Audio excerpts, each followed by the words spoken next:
Hi, welcome to Ollie's Corner. I'm Ollie, and here I like to talk about personal experience in hopes to connect with others on a similar journey so they may feel seen, and so I can maybe offer a bit of anecdotal guidance. So, if you feel aligned, please stay. However, be prepared for any possible ADHD ramblings. And today, actually, I'm going to be talking a lot about ADHD. So, if you yourself have ADHD, this might be something you want to listen to. If you think you could have ADHD, I will be talking about a lot of the ways I personally deal with it. I cannot diagnose anyone with ADHD. I have been officially diagnosed with ADHD and have done, research on it over the years, and just having it, I guess I'm a little bit qualified to speak about it. So, kind of what I want to talk about today is consistency. Yesterday, I was talking a lot about, kind of coming to the end of a cycle, this cycle of isolation that I was in, and not knowing where to begin or how to begin. And what I said was to pull creative inspiration from the child version of you and to behave, act in a way that the ideal future version of you would. And now, especially in that, acting in the way the future version of you would, I was thinking to myself after, I was like, that's not always super easy to do. Especially for me,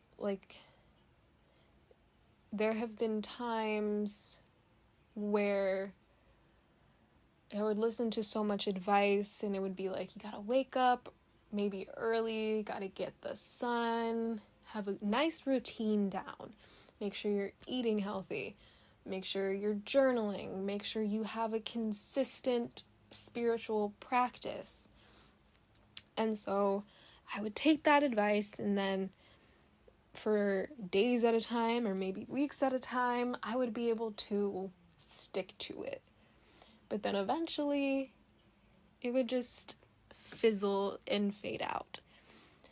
And if you know anything about ADHD, that is a pretty big symptom of it. It's a lot of hyperfixations that, are kind of intense in the moment, but once you start losing interest, it's kind of forget about it. Like for me, when I was younger, I would just go through phases of being interested in random things. The Miami Heat was one of them. I want to say it was 2011 to 2013. I don't know if that was more of a fixation or it just kind of stopped when LeBron left. It was a bit of both. But I am rooting for the Lakers right now. Honestly, I thought they could have won that game if Austin Reeves... Anyways, this is completely unnecessary. But it's just an example of what hyperfixation would look like. I'll give a better one. Also around the same time, I think it was 13, 14, I was very into the WWE. I would be watching videos all night, all day. I would watch videos, I don't know if they're still called divas, but they were when I started watching. I would watch videos of the divas, and then I would watch all of John Cena's matches or Steve Austin's, and then eventually, and I would tell myself, one of my old Gmail account was literally called Future Diva. I was like, that's what I'm gonna do when I grow up. And then a year later, I don't even watch it anymore, you know? So things like that is one of the examples. And so with that hyperfixation where things are only interesting for that short amount of time, it can be hard to really create that routine and to be consistent in the things you want to be. And so I want to talk about how to kind of work through this. And first, where I want to start is by saying you have to change your mindset around it. You have to change the way you speak to yourself about it, you know? Fortunately, unfortunately, it's not going away, you know? You're kind of stuck with it for the rest of your life. And I think a lot in, like, there's two sides of the coin, you know? There's a thin line. So with anything that's hard and that you struggle with, there's always a silver lining. There is always something, I think, positive that can be gained from it. And I'll talk more about that later, but right now I want to stay on this topic of changing the mindset.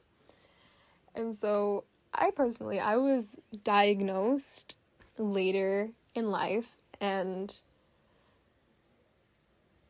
did I talk? I don't know. We'll see. But I was diagnosed later in life, and if you're a woman, symptoms don't really manifest in the same way as it would for men, which is why it's normally harder to see and to catch when you're younger. And then also just as women in general, you learn how to mask a lot and just how to be, you know, what society wants you to be. And there's a lot of invisible struggles that happen with it. But in general, I think there's a lot of shame surrounding ADHD when you have it. You know, growing up for some people, they're surrounded by adults or other kids who are like, this is so easy, this schoolwork is so easy, why can't you keep up? All you need to do is focus, it's not that hard. And then you internalize that, and you think you're the problem. You're like, why can't I just do these easy things that come so naturally for somebody else? Why am I so different? There's something wrong with me.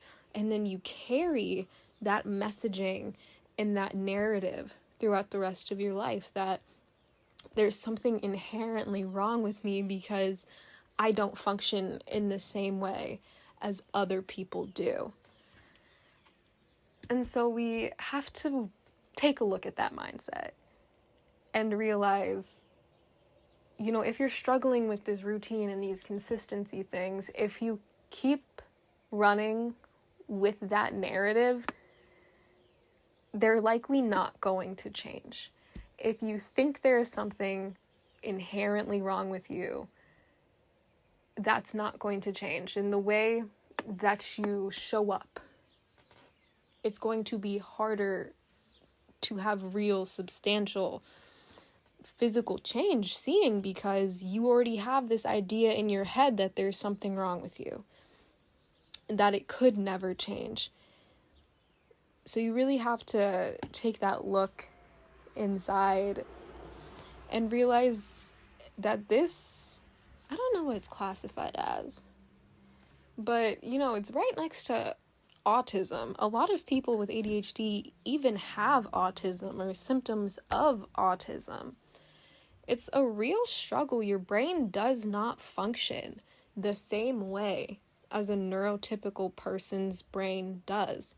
I'm pretty sure it's like in the executive functioning, but something that a neurotypical person would see so easy, like brushing their teeth. Can be a genuine challenge for people with ADHD. And because we're taught from such a early age that this is supposed to be so easy, it should come naturally to you, you shouldn't have to fight with yourself to do it, like, all you have to do is stand up, go to the bathroom, and brush your teeth. You think to yourself there's something wrong. But it is genuinely harder for people with ADHD to do such tasks. It's when you maybe wake up in the morning and all you can do is lie in bed. You know that you need to get out, you want to get out of bed. There's so many things you want to do throughout the day, but physically, you can't bring yourself to do it. These small little tasks that people find so mundane and easy, there's a whole process to it that you're thinking about before you can do it, and you're just paralyzed because it is just more difficult. So you have to accept that, hey, this is just harder for me, and that's okay. So that's one of the first steps, is like really changing the way you treat yourself when it comes to it, and understanding you just operate differently. And that is 100% okay. And when you accept that, you learn how to work with yourself, work with it, and you find ways to operate that are easier for you. But if we continue with that narrative of belittling yourself and shaming yourself, it will be that much harder to see the results that you want to see.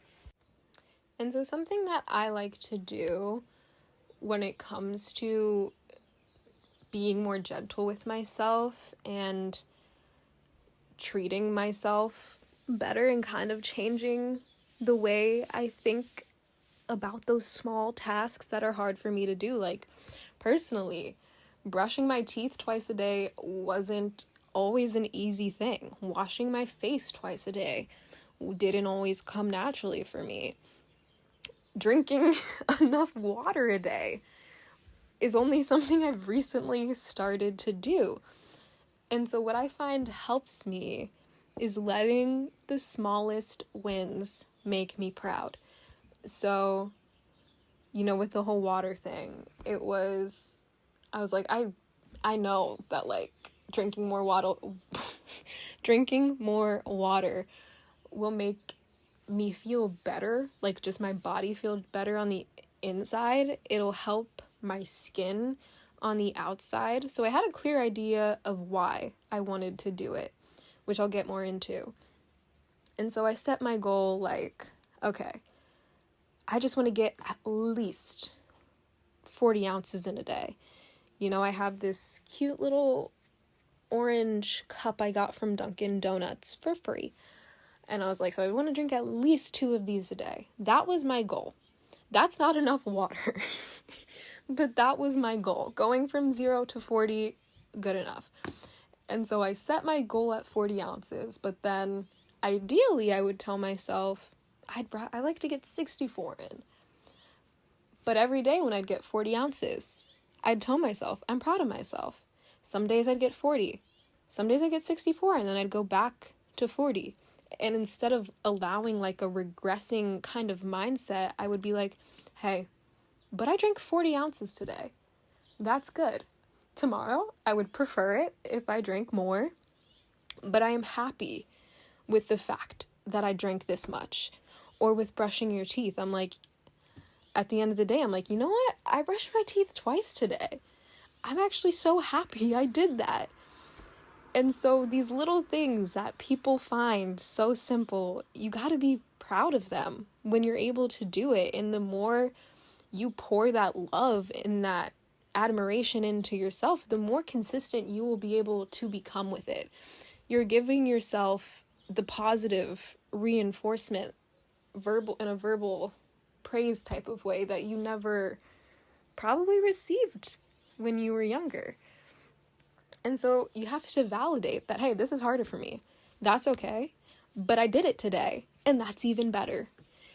And then it's the other part, again, is not getting upset when you don't do it that day. You say, I would prefer if I did it today, or I would have liked to have done it today. It's okay that I didn't. My intention is to do it tomorrow, because that is what I prefer. And so I'm talking a lot about kind of this preference thing. And I think one of the beautiful things with ADHD, like I said, there is a thin line, two sides to every coin.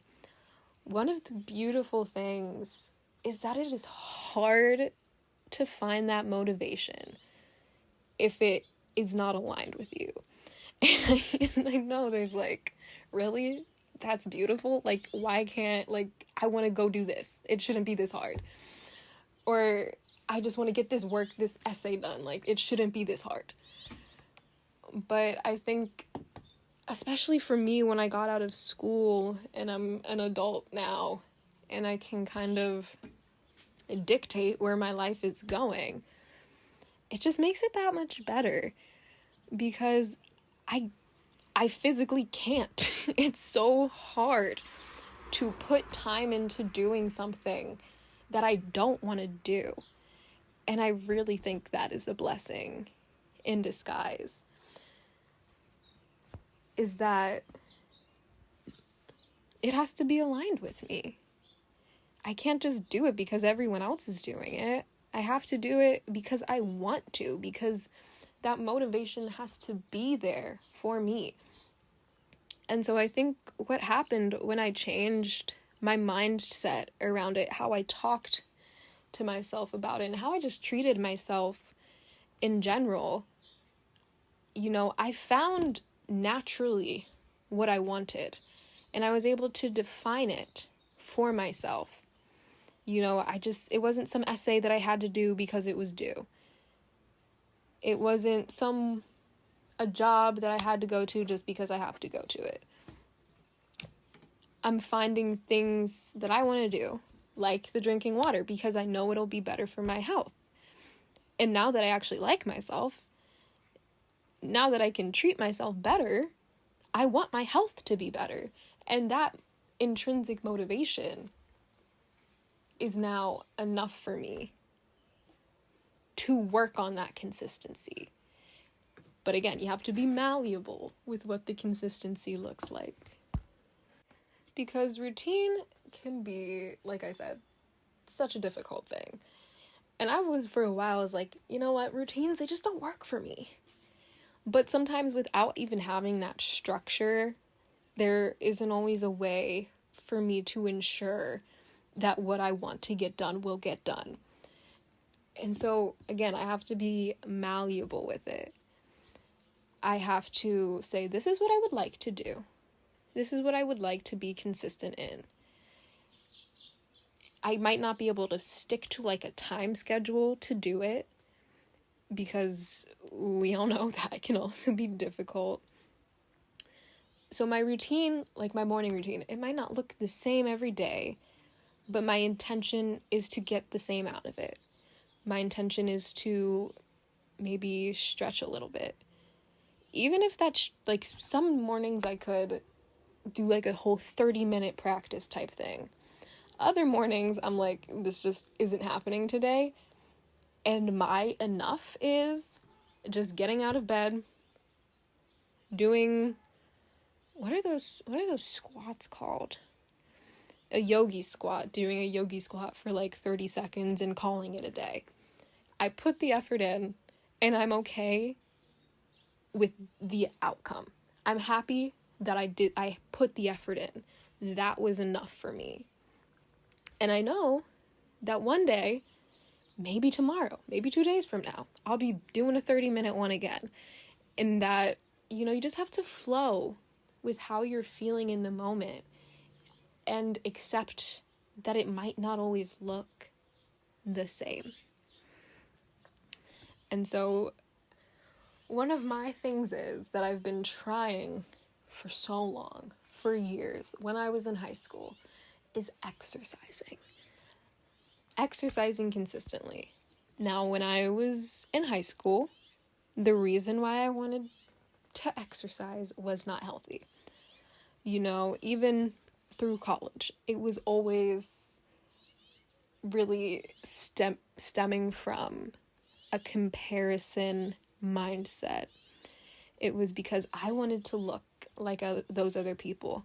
It's because I think people would finally like me or something because I was pretty enough or whatever.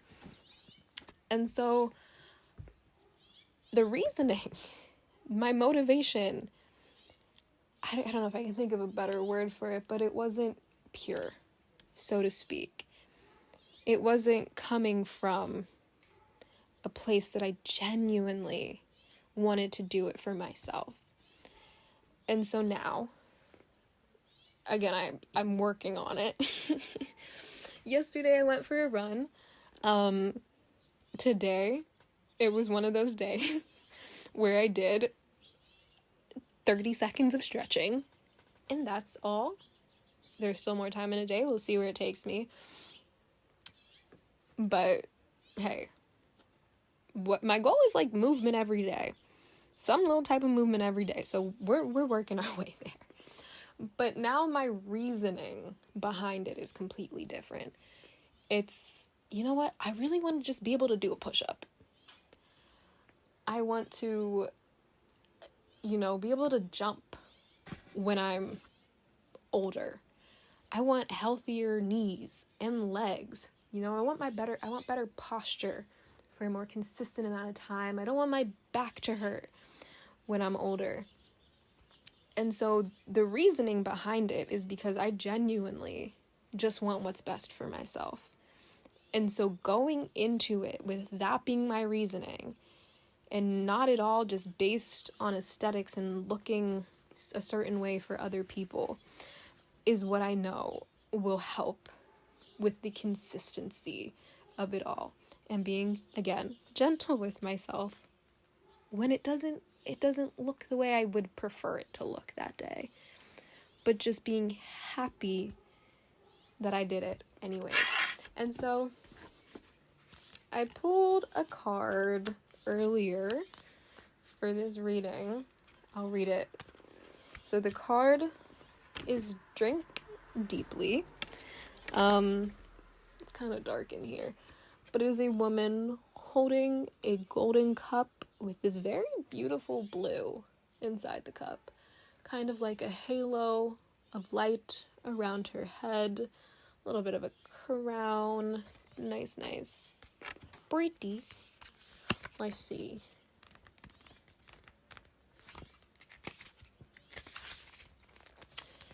When you drink from the cup of your own essence, everyone benefits. But when you try to quench the needs of others while your own cup runs dry, everyone pays a price. Now is the time to pull your energies back. Prioritize the sanctuary of your time with yourself and honor the directives you hear from your soul. Name your bliss, align with it, and then chart a renewed course to follow it. The person you are becoming will always cost you comfort, relationships, security, places, and opportunities. Choose yourself over everything. I think that is such a great message in general. Always choose yourself. The only person you're going to be stuck with for the rest of your life is you. So that is the number one relationship. And I really think it kind of ties in a lot of what I was saying is focus on what feels good for you. Be gentle with yourself. And within treating yourself better and healing certain aspects of yourself, you will find what truly calls to you. You will figure out how to find the consistency in the routine that is truly aligned with you. I hope some of this made sense today. I don't know if it did, but thank you for listening. I hope you have a wonderful day. Love yourself. Be kind to others. Thank you.